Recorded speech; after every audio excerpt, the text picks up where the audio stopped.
Hello YouTubers, welcome to Big Buddha is Watching. I'm Big Buddha and today I'm going to be looking at the third part in George A. Romero's series of zombie movies, Day of the Dead. We've had night, we've had dawn, now we have the day.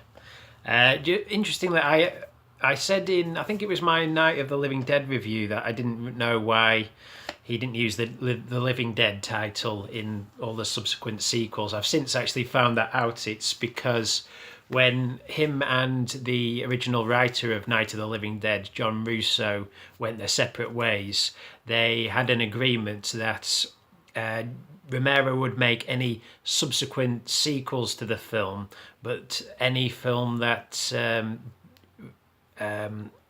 Russo wanted to make in the zombie vein, he could retain the Living Dead title. So there's the reason why we don't have, Day of the Living Dead, Land of the Living Dead, etc., Diary of the Living Dead.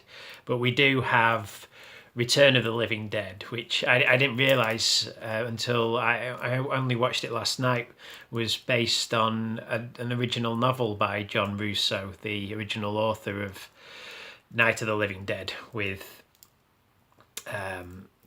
Romero. But we're not here to talk about those films. I may talk about those films, the Russo films. I I did have a good time watching Return of the Living Dead last night, although I'd seen it before. But that's a talk for another day.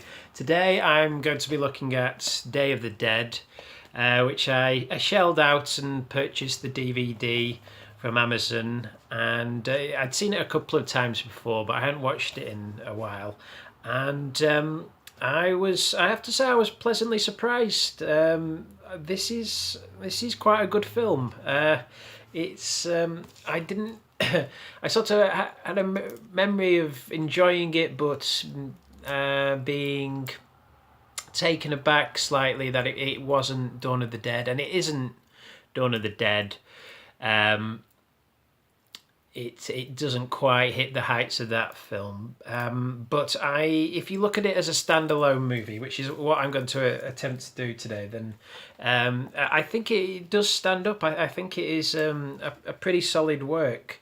Well written, but overly talky. The history of this film. Romero wanted to make it what he described in his own words as the Gone with the Wind of zombie movies. He really wanted to go epic with it, but at the same time he wanted to not hold back on the gore and not make a family friendly version of what he'd done before, or what would have been at the time an R-rated version. He needed to create an X-rated version or an unrated version to really hold true to his vision. Unfortunately, the finances said, well, we can't have an X-rated or an unrated version because certain papers in the United States won't, especially in Middle America, won't advertise the name of a film in the cinema listings. So, and that's like a death nail in the coffin, because if they're unable to advertise, if people don't know that a film's out, nobody's going to go and see it. So they said, look, he wanted to make a $7 million zombie movie with an expansive scope, and the financiers said, look, we can't put up that sort of money, but we will give you $3 million and let you do what you want to make your unrated vision. So essentially what happened with this film is his vision got pared back from what it was originally meant to be, and what the end result is much more of a chamber piece, whereas the original vision was meant to be something epic in scope, set underground initially, but I think the majority of the film was meant to be set on the land and deal with the rich sort of setting up a life for themselves amidst the zombie infestation, and the poor basically being left to rot it in the streets. That was the basic theme of the film, and you're going to have all these action sequences, a scene set on a dock. The film is shot in Miami, so I guess it was the original sort of vision for the film was, Miami Vice with zombies, I guess you'd say. But that all got pared back, and so what you have here, I believe, story-wise, is essentially meant to be what the first 20 minutes of that original film elongated to 90. I guess, I mean, if he'd had the similar sort of restraints put on him in Dawn of the Dead, then I guess, what the tower block sequence was in Dawn of the Dead, which was basically just the prologue to the story, that would have ended up being the whole film if you'd had similar sort of restraints put on him there. So what you have here is essentially what should have been the prologue to a much bigger, more grander vision for a film. But because he basically had a choice, he could have either make a scaled back version or not make the film at all. Part of me kind of wishes he had sort of held back and maybe sort out finance from a different source, because his original intention was to make one of these films every 10 years, and this was only 6 or 7 years after Dawn. So if he'd maybe have held out a bit longer and sought finance from somewhere, and we might have got his original vision. We might have got the Gone with the Wind of zombie movies in 1988 or 89 or 90. But hey-oh, it wasn't to be, and Day of the Dead is the film that we got it in the end. Smaller in scale. But like I say, impressive. It was, Romero is really the most confidence in his writing abilities than he has been in any other point in his career. This film, it hits all the beats that a zombie movie should do, but you get the sense that he definitely is a writer with something to say. Like I said in my Dawn review, and he has. He has things to say. He's not adverse to just letting his characters talk and talk about the issues at stake here, about the state of the world. And you might argue that in the first half of this film that the conversations go on maybe a bit too long, but that really was down to the fact that he was lumbered with this situation where he had to elongate a story which was originally only meant to take up 20 minutes of story time and elongate it to 90. So, and I think with those restraints in mind being put on him, what he came out with was something very thoughtful and could have felt more padded, in a less talented writer's hands, and it certainly gave him chance to really get his teeth into some meaty subject matter and weightier themes than he might not have been able to if he was making the grander vision for the film. The film the film is it's set entirely 95% of it is really set entirely in this underground bunker. It was actually filmed in a disused mine in Florida, and you have a band of survivors there, and they're under military rule. It's a band of scientists and the army basically. So, and the scientists are under rule from the military. The doctors are conducting experiments down this mine on zombies that they've managed to capture in the mine, and they're attempting to basically find out more about the zombies and whether it's possible to communicate with them or even to control them. This is all to the chagrin, of course, of the military men who see the only solution really being the gun, and the bullet is the only way that the human race is going to survive. And any experimentation is really a waste of time. That obviously, like a zombie infestation that's been going on for 20 years. Any military men are going to be slightly jaded by the sight of zombies, and the whim of anyone who wouldn't want to execute them is going to rub these jaded types the wrong way. So you get this great tension with the two opposing views of the characters, and it's a discussion that's discussed well in the film. I think you do get both sides of the argument presented, and like in all great works of art, you get the questions, but you don't really get the answers.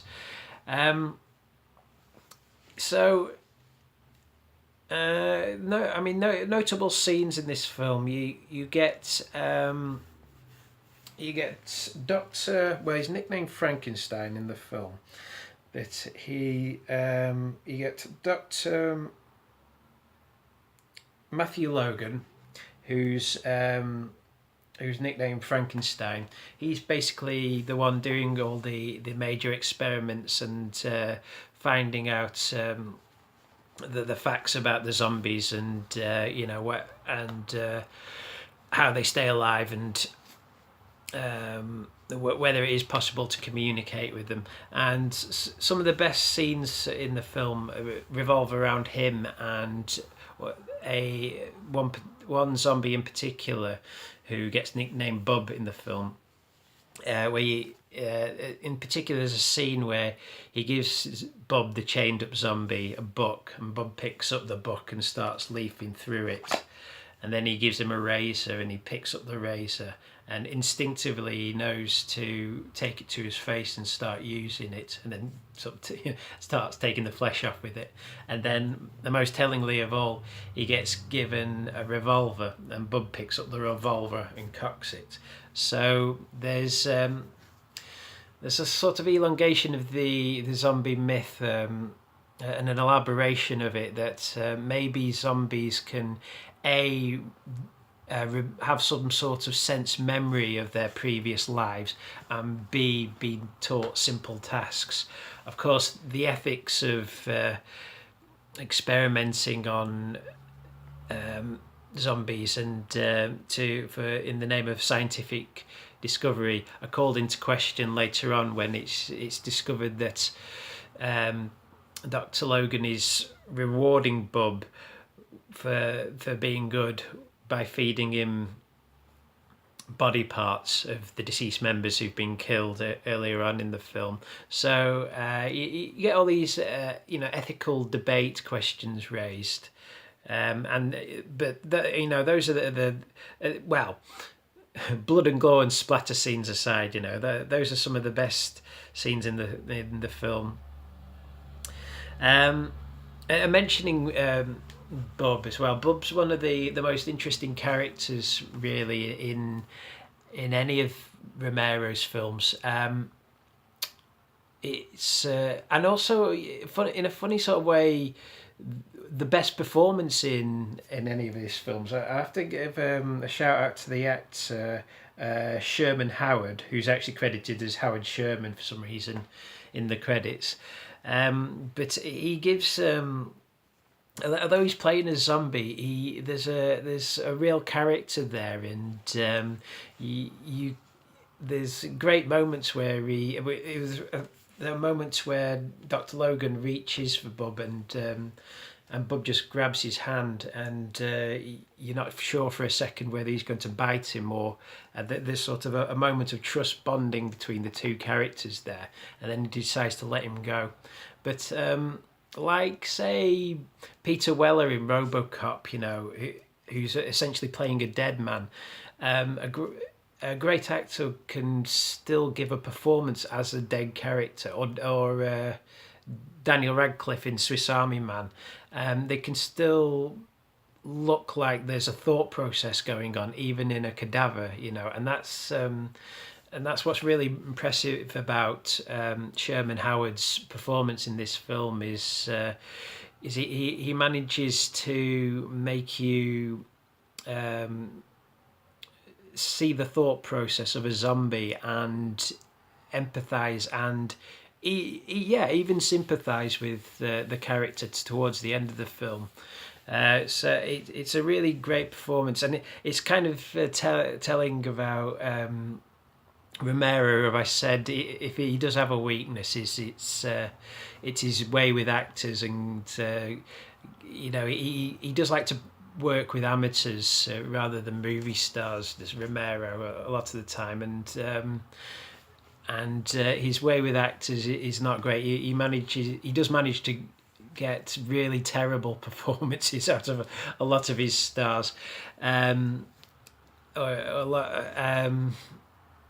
So it's kind of telling that the best performance that he's managed to get in any of his films is from one of the zombie characters. That's obviously where his comfort zone lies.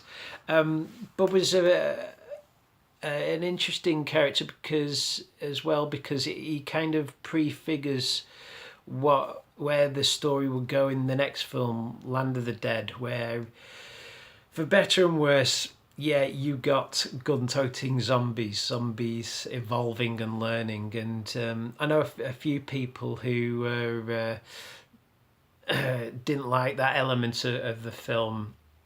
Although, admittedly, those people, I asked, had you seen Day of the Dead? Because it's kind of prefigured that's the way it was going in that film, and they hadn't. So maybe your take on the gun-toting zombie depends on your affection for Bub in this film, and we'll get onto that in the next video. Talking of performances. You get two of my favourite performances in any of these films. You get Sherman Howard as Bub. I also have to give a shout out to Joseph Pilato as Captain Henry Rhodes. He is he is one of my favourite characters in any of these films. In maybe one of my favourite characters in a horror movie. To be honest, I can't say really it's a good performance.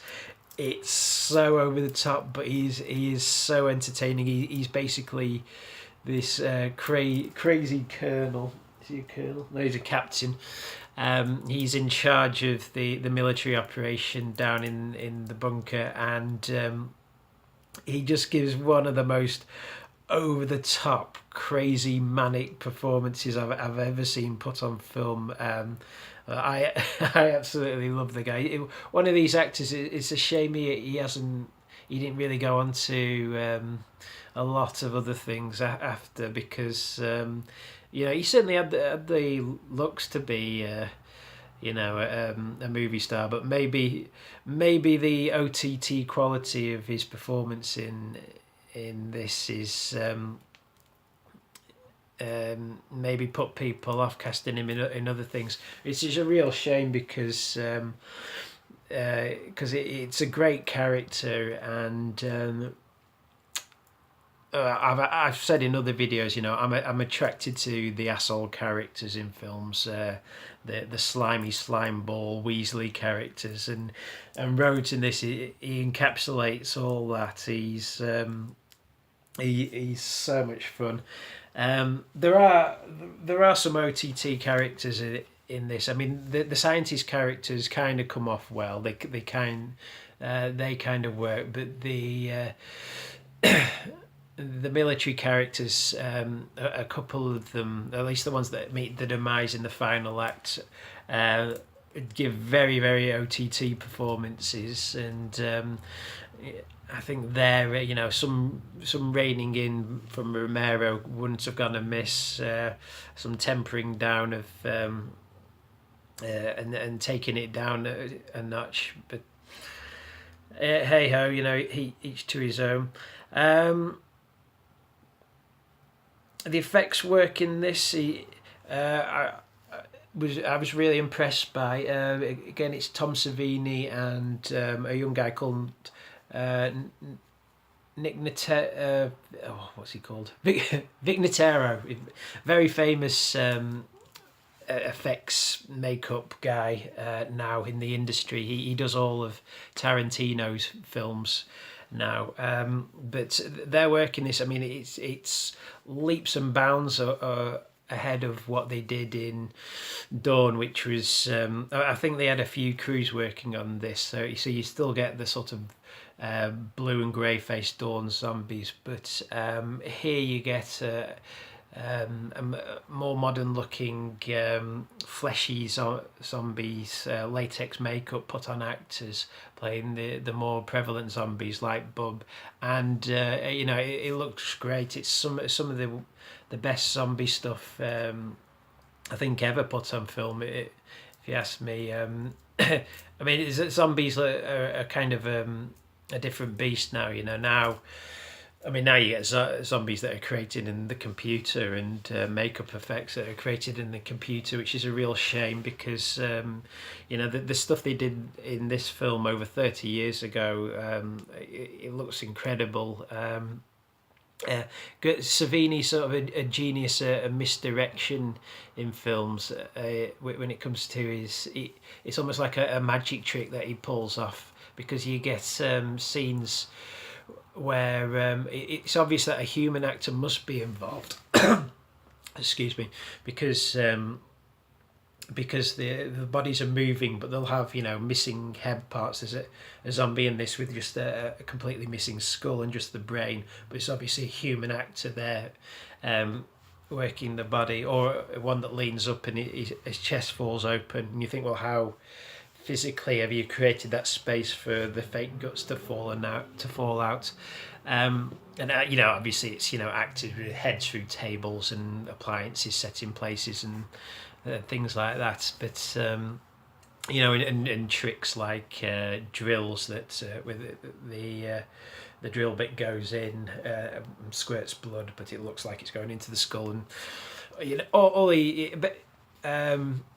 it's basically old-fashioned magic tricks, but because they're so quick, your brain doesn't have it doesn't catch up in time, so the effects work really well. Of course, obviously nowadays all this stuff can be done with CGI so easily, but you got to remember watching this film that in the mid-80s this was all shot in camera, so it's just, and figuring out how they must have done it can be a lot of fun. Another thing that surprised me is just how competent this movie felt. As Dawn of the Dead, woe betide me to criticise that film because I love it so much, but there is still a slightly amateurish feeling to that film, whereas this film does feel like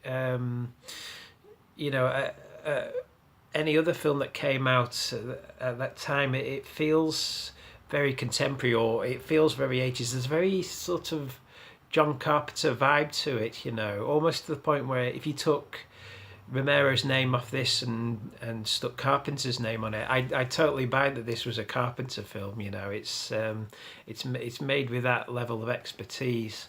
Obviously Romero had been making films longer than Carpenter when he made this. Yeah, just about. But it's Romero is most competent to date, definitely. And the social commentaries there. setting it in a mine slash bunker. I mean, it's not explicitly stated that it's a missile silo, but the entrance to the bunker is kind of a mine shaft, which is kind of reminiscent of a missile silo or launching pad. So and this being the mid 80s, you do have a kind of I guess an allusion to nuclear mutually assured destruction, which was kind of a worry that was rearing its head a little in the 80s. And this film very much feels like an invocation of that fear. And also you have, with the bub scenes, you also have a commentary on other stuff that was making the headlines at the time, animal testing and the ethics of that, and whether it's morally right or not. Yeah, that's all I've got to say, really. It's like I say, I was pleasantly surprised and impressed at how much I enjoyed the film. It isn't Dawn, and I think that's what took me back when I originally watched the film. Although I do remember enjoying it the first time I watched it, because it is so competently made, a Romero. Romero on a good day directing, or on a bad day directing a zombie movie is still better than most Schlockmeister directors on a good day. So, so any film he produced at the time, was going to be at least something worth seeing, and I think it does help going in if you just try and view it as a standalone film, because you get everything that you expect from a decent zombie movie. It hits all the beats. The zombies come in. The human characters conflict with each other.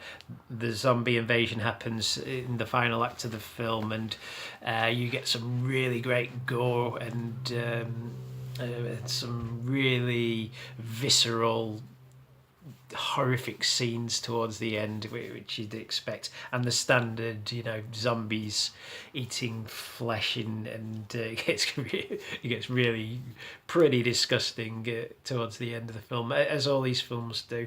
It doesn't have the epic quality of Dawn, which is for the film that was supposed to be the epic of the series, the film that was supposed to be the good, the bad, and the ugly to the first two films, dollar films, dollar duplets.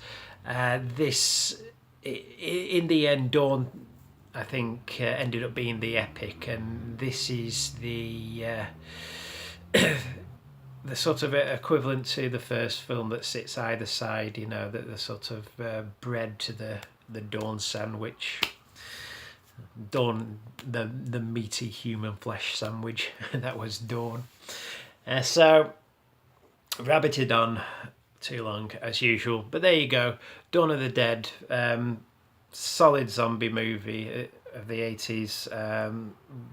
Very impressive, very well written, intelligently written, and not perfect, but hits all the beats that you'd expect it to.